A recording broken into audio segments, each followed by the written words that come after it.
क्या होगा अगर आपको अचानक एक ऐसा मैसेज मिले जिसमें लिखा हो कि एक ऐसी जगह है जहां लोग मरने के बाद भी खेल खेलते हैं। रिया एक इन्वेस्टिगेटिव जर्नलिस्ट थी और उसका काम था ऐसे रहस्यों को ढूंढना जिन्हें लोग छुपाना चाहते थे। एक रात उसे अपने लैपटॉप पर एक अजीब सा ईमेल मिला। उस ईमेल में सिर्फ एक लाइन लिखी थी, अगर सच जानना है तो इस जगह पर आओ। उसके नीचे कुछ कोऑर्डिनेट्स लिखे हुए थे।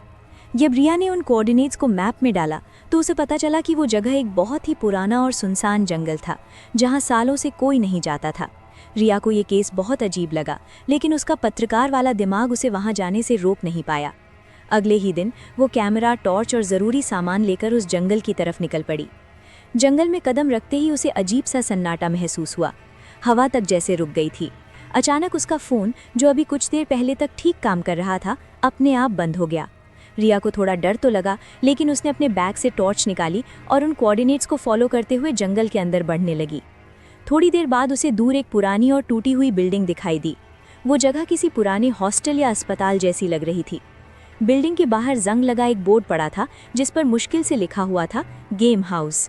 रिया धीरे धीरे अंदर गई। अंदर जाते ही उसे ऐसा लगा जैसे किसी कमरे में बहुत सारे लोग धीरे धीरे बात कर रहे हों। वो आवाज़ों का पीछा करते हुए एक बड़े हॉल में पहुंची।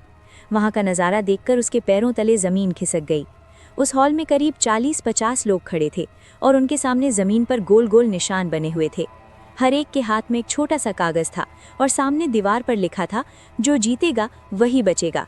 अचानक कमरे की सारी लाइट्स जल गईं और छत पर लगे स्पीकर से एक ठंडी आवाज़ गूंजी, गेम शुरू होने वाला है। रिया समझ नहीं पा रही थी कि ये क्या हो रहा है। तभी उसने देखा कि उन लोगों के चेहरे बहुत अजीब थे। कुछ के कपड़े पुराने थे, कुछ के शरीर पर घाव के निशान थे और कुछ की आंखें बिल्कुल सफ़ेद थीं। अचानक गेम शुरू हुआ। एक एक करके लोगों को आगे बुलाया जा रहा था और उनसे अजीब अजीब खेल खिलवाए जा रहे थे। जो हार जाता वो अचानक ज़मीन पर गिर जाता, जैसे उसकी जान ही निकल गई हो। रिया ये सब देखकर कांप रही थी। तभी उसे भी किसी ने पीछे से धक्का दिया और वो भी उस गोल घेरे के अंदर जा गिरी। रिया घबराकर उठी और भागने लगी, लेकिन तभी उसकी नज़र सामने खड़ी एक छोटी लड़की पर पड़ी। वही लड़की जिसे उसने कुछ मिनट पहले जंगल के रास्ते में भी देखा था। लड़की धीरे धीरे उसकी तरफ चलने लगी। उसकी आंखें पूरी तरह सफ़ेद थीं और उसके चेहरे पर अजीब सी मुस्कान थी। अचानक पूरे हॉल में खड़े सभी लोग उसकी तरफ मुड़ गए। उनकी आंखें भी अब सफ़ेद हो चुकी थीं। रिया डर के मारे पीछे हटने लगी। तभी अचानक सारी लाइट्स बंद हो गईं। कुछ सेकंड बाद जब रिया ने अपनी टॉर्च जलाई तो वहाँ कोई नहीं था। पूरा हॉल खाली था। चारों तरफ धूल जमी हुई थी और ज़मीन पर पुराने खून के सूखे हुए निशान थे। ऐसा लग रहा था जैसे वहाँ सालों से कोई आया ही नहीं। रिया का दिल ज़ोर ज़ोर से धड़क रहा था। वो जल्दी से उस बिल्डिंग से बाहर भागी और किसी तरह जंगल से निकलकर अपने घर पहुँच गई। अगले दिन रिया ने उस जगह के बारे में पुरानी फाइलें और रिकॉर्ड्स खंगालना शुरू किया। तब उसे पता चला कि करीब 40 साल पहले उसी जंगल में एक अवैध गेम शो चलाया जाता था, जहां लोगों को ज़बरदस्ती खतरनाक गेम्स खेलने पर मजबूर किया जाता था। जो हार जाता वो जिंदा नहीं बचता था। एक रात वहां आग लग गई और उस बिल्डिंग में मौजूद सभी लोग मर गए। लेकिन असली डरावनी बात ये थी कि उस हादसे के बाद भी कई लोगों ने दावा किया कि रात के समय उस जंगल से आज भी गेम शुरू होने की आवाज़ें आती हैं।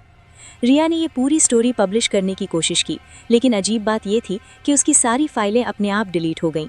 यहाँ तक कि उसके कैमरे में जो फ़ोटो उसने ली थी वो भी गायब हो चुकी थी। जैसे कोई नहीं चाहता था कि इस जगह का सच दुनिया के सामने आए।